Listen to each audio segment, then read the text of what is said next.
গেল শুক্রবার রাতে শাহবাগ গণজাগরণ মঞ্চে ককটেল বিস্ফোরণের সময় সংবাদ সংগ্রহ করতে গেলে অনলাইন সংবাদ মাধ্যম নতুন বার্তার রিপোর্টার কাজী মুস্তাফিজকে আটক করে ডিবি পুলিশ। পরে রোববার শাহবাগ থানার 22 ফেব্রুয়ারির একটি মামলায় তাকে গ্রেপ্তার দেখিয়ে 2 দিনের রিমান্ডে নেওয়া হয়। বুধবার রিমান্ড শেষে জামিন চাইলে আদালত সাংবাদিক মুস্তাফিজকে কারাগারে পাঠানোর নির্দেশ দেন। পুলিশের এই হয়রানির নিন্দা জানিয়েছেন নতুন বার্তার সম্পাদক সরদার ফরিদ। আইন অমান্য করে 24 ঘন্টার মধ্যে আদালতে হাজির না করে ডিবি অফিসে রাখা হলো।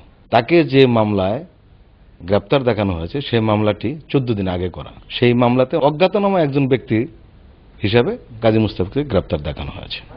পেশাগত দায়িত্ব পালনের সময় সাংবাদিকদের নির্যাতন গণমাধ্যমের স্বাধীনতার উপর হস্তক্ষেপ বলে মনে করছেন সাংবাদিক নেতারা। যেভাবে এই সাংবাদিককে হয়রানি করা হচ্ছে, এটা স্বাধীন সাংবাদিকতার বিপক্ষে অবস্থান নিয়েছে। এই ঘটনা সেই স্বাধীন মুক্ত গণমাধ্যম প্রতিষ্ঠার ক্ষেত্রে একটি অন্তরায়।